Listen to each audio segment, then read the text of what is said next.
ایک تو مجھے پہلے تو یہ ذرا کلیئر کر دینا کہ اب آپ کا ایکچولی سٹیٹس کیا ہے. آپ پی ایم ایل این میں ہیں لیکن ڈورمنٹ ہیں, یا بالکل پارٹی سے علیحدہ ہو گئے ہیں, یا انڈیپینڈنٹ ہیں؟ اپنے آپ کو کیسے ڈسکرائب کر رہے ہیں آج کل؟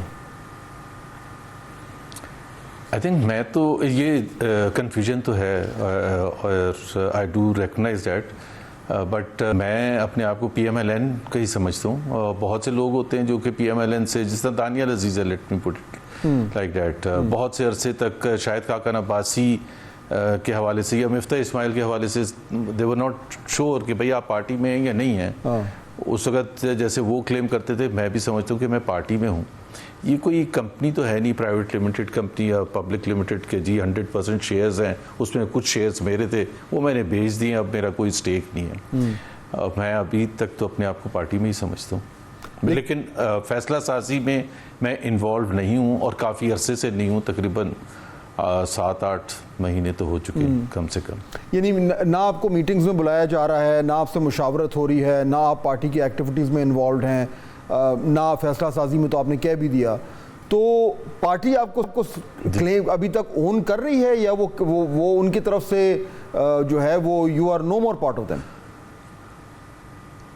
آئی تھنک ایسا ہی ہے کہ اصل میں جو تقریباً آج سے کوئی 4 مہینے پہلے, 5 مہینے پہلے, دسمبر میں, ٹو بی مڈ دسمبر میں, یہ میں نے ایگزیکٹلی وضاحت پوچھی تھی کہ اگر میں کسی بھی فیصلہ سازی کا حصہ نہیں ہوں تو مجھے اگر بتا دیں, تاکہ میں پھر اپنا لائے عمل جو بھی ہے, اور even remaining with in the party, دیکھیں نا آپ پارٹی میں ہوتے ہیں, آپ ایکٹیو ہوتے ہیں, تو آپ ایک ڈسپلن کے تحت ہوتے ہیں, جس میں آپ کو اگر کوئی شدید یا کوئی تھوڑے بہت اختلافات ہیں بھی تو اس کو آپ پبلک نہیں کرتے. اگر آپ پارٹی ڈسپلن کے تحت اگر نہیں ہیں, پارٹی اون ہی نہیں کر رہی آپ کو کسی لحاظ سے. ایکچولی ہماری پولیٹیکل پارٹیز جو اتنی سٹرکچرڈ نہیں ہوتی ہیں جس طرح سے آپ سوال پوچھ رہے ہیں کہ جی انہوں نے کیا کہا, میں نے کیا کہا. سو سمجھ لیں ٹوٹل ماس کنفیوژن. اگر آپ ایک لیڈر سے پوچھیں گے وہ کہیں گے ہاں یہ ہی is very much part of the party, دوسرے سے پوچھیں گے تو وہ کہیں گے کہ نہیں ہے. ہماری پارٹی میں ہمیشہ سے 2 بیانیے تھے, ہمیشہ سے نہیں, مطلب at least post 2018 clear cut 2 بیانیے تھے. ایک شہباز شریف صاحب لیڈ کر رہے تھے, اور ایک نواز شریف صاحب, ایک مزاحمتی بیانیہ, ایک مفاہمتی بیانیہ. مزاحمتی بیانیے کے ساتھ میں کھڑا تھا مریم نواز کی ٹیم کے تحت. تو اس وقت بھی شدید اختلافات تھے دونوں گروپس کے, اور جو لوگ جاتی عمرہ میں دیکھے جاتے تھے جہاں مریم نواز ہوتی تھیں, وہ 196H جو کہ شہباز شریف صاحب کا گھر تھا یا ہیڈ کوارٹر, ان کی پارٹی وہاں سے رن ہوتی تھی, وہ وہاں نہیں دیکھے جاتے تھے. بالکل 2 مختلف دھڑے تھے. جس طرح آپ عطا تاڑ کے میں ایگزامپل دے دوں, وہ اس وقت 2018, 2019, 2020 وغیرہ میں وہاں ادھر نہیں ہوتے تھے جاتی عمرہ میں. تو جو مریم نواز کی ٹیم کے لوگ ہوتے تھے ان کو وہاں نہیں بلایا. اس وقت بھی ایسے ہی ہوتا تھا, نہیں بلایا جاتا تھا. لیکن ظاہر سی بات ہے وہ ایک پارٹی, کچھ لوگ تو زبیر صاحب ایسے بھی تھے نا جو دونوں طرف تھے, ایک ٹانگ ادھر اور ایک ٹانگ ادھر. اور میرے خیال یہ کچھ ہارڈلی انشورنس پالیسی تھی, لیکن بعد میں شاید ڈیولپ ہو گئے, جن کو اندازہ ہوا کہ دونوں کیمپس میں پیر رکھنا ضروری ہے. نہیں رکھنا ایسا تو نہیں تھا کہ پیر نہیں رکھا جاتا تھا. کہ جب بھی میں لاہور میں, اور بہت زیادہ ہوتا تھا لاہور میں, تو میں جب بھی اگر شہباز شریف صاحب جس دوران جیل میں نہیں تھے تو میں ضرور ان کے پاس جاتا تھا, اور he was a party president, اور ان کو اگر کوئی گلے شکوے تھے بھی, اور تھے ان کے گلے شکوے, اور وہ جائز بھی تھے, بیکاز ہی واز فیلنگ کہ he is the president of the party. اور میں محمد زبیر کیسے اتنی بڑی باتیں کر رہا ہوں, بیانات دے رہا ہوں, اس بیانیے کو آگے لے کے چل رہا ہوں جو میاں نواز شریف کا بیانیہ ہے. بٹ میں ان کو یہ کہتا تھا کہ I have been appointed spokes person for Mian Nawaz Sharif and Maryam Nawaz. تو اگر وہ جو انہوں نے گجرانوالہ کی تقریر سے شروع کیا تھا بیانیہ, اس سے پہلے ہی شروع کر دیا تھا, کوئی مہینہ پہلے, بٹ اس کا جو پبلک اظہار تھا نیم کالنگ, وہ اس وقت لیکن وہ کہہ رہے ہیں. لیکن اس وقت بھی جو معاملات ہیں وہ جو شاید 2 بیانیے تو آپ کو اس طریقے سے نظر نہ آئیں زبیر صاحب, کیونکہ وہ گورنمنٹ ہے, ایک پنجاب گورنمنٹ ہے, ایک فیڈرل گورنمنٹ ہے. لیکن یہ جو ایک ڈویژن جس کی آپ بات کر رہے تھے, وہ تو اس ایک رفلی وہ ابھی بھی نظر آ رہی ہے کہ فیڈرل گورنمنٹ اور فیڈرل گورنمنٹ کی ٹیم وہ ساری شہباز صاحب کی ہے, پنجاب گورنمنٹ اس کی ٹیم, وہاں کے لوگ وہ مریم صاحبہ کے ہیں. تو وہی وہ جو ڈویژن تھا وہ ایک طریقے سے اب 2 گورنمنٹس اور 2 شہروں میں ڈسٹریبیوٹ ہو گیا.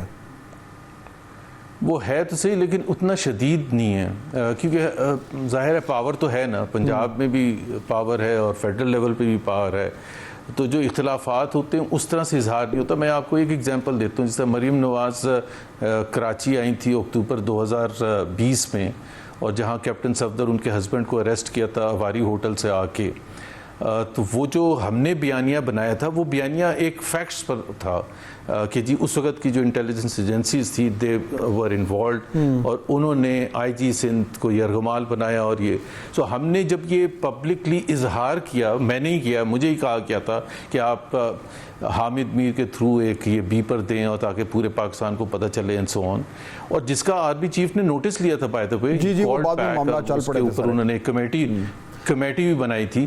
تو وہ دوسرا جو دھڑا تھا اس کو شدید ترین اختلاف تھا, یہ تو آپ سیدھا ٹکراؤ کی طرف جا رہے ہیں. اب مسئلہ یہ تھا کہ میں تو ایک چھوٹا سا ایک ظاہر کارکن آپ سمجھ لیں, and I had to follow the instructions even when I did not agree exactly, although overall میں اس مزاحمتی بیان پر بلیو کرتا تھا, اسٹرانگلی بلیو کرتا تھا. میں سمجھتا تھا کہ پارٹی ہیز بین انڈن رانگلی. لیکن اب وہ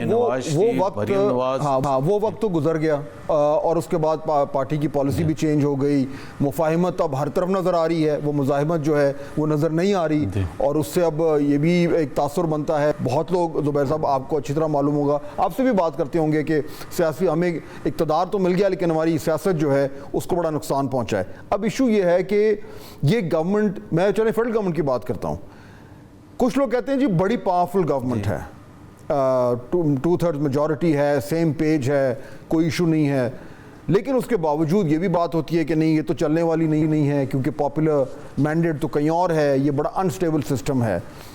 آپ اس کو کیسے دیکھ رہے ہیں؟ یہ گورنمنٹ سالڈ ہے, 5 سال نکالے گی؟ دیکھیں 5 سال نکالنا, ایک تو پاکستان کی تاریخ میں کبھی کسی وزیر اعظم نے 5 سال نہیں گزارے ہیں, حکومتیں تو پچھلے 3 ادوار میں گزرے ہیں 5 سال. لیکن مسئلہ یہ ہے کہ کیا صرف آبجیکٹو یہ ہے شارٹ ٹرم, اس کو میں کہوں گا شارٹ ٹرم آبجیکٹو کہ جی آپ نے 5 سال کسی نہ کسی طرح سے گزارنے ہیں, یا آبجیکٹو یہ 2 جو اہم ترین آبجیکٹو ہیں کہ کیا آپ ڈیلیوری کر سکیں گے عوام کے لیے, جو مسائل ہیں, جو اکنامک چیلنجز ہیں اس کو آپ حل کر سکیں گے, اور دوسرا آپ کی اپنی پارٹی جو ہے کیا روز بروز لیس پاپولر ہوتی چلی جائے گی, اور پتہ چلا کہ جب وقت ضرورت آئے اور ہم ایک ایسا لوگوں کے ذہن میں جو ابھی بھی موجود ہے کہ we are pro establishment party, اور یہ تو ہوگا نا, یہی تو خطرہ ہے, یہی تو خطرہ ہے پارٹی کو, یہ کہ بھی ہماری سیاست جو ہے وہ داؤ پہ لگ گئی ہے. اور آپ نے ابھی میں سن رہا تھا کاشف عباسی کے شو میں جب آپ کا انٹرویو تھا, آپ نے کہا پنجاب میں تو ختم ہو گئی ہے پی ایم ایل این. وہ کس کانٹیکسٹ میں؟ دیکھیں نا, ہم تو دیکھیں نا, 2 چیزیں ہیں. ایک تو یہ ہے کہ since the vote of no confidence, اگر آپ دیکھیں کہ اس سے پہلے کے 12 مہینے دیکھ لیں اور بائی الیکشنز کے ریزلٹس دیکھ لیں, اور اس کے بعد سے ایک سلسلہ شروع ہوا جس کا سٹارٹ تھا جولائی 2022 میں جب 20 حلقوں کے الیکشنز ہوئے تھے پنجاب کے ایم پی اے کے سیٹوں کے, جس میں سے 16 پی ایم ایل این ہاری تھی. This was unprecedented, it had never happened in P M L N's electoral history. پھر اس کے بعد اکتوبر میں ہوئے جس میں عمران خان صاحب تقریباً ہر سیٹ پر کھڑے ہوئے تھے. پنجاب میں جتنی بھی سیٹیں تھیں P M L N lost to P T I. اس کے بعد 3-4 by elections, 4-5 by elections Karachi میں عامر لیاقت کے اس پر سیٹ پر ہوا, 2-4 اور پنجاب میں ہوئے, اس میں بالکل ون سائیڈڈ اس میں پی ٹی آئی جیت گئی.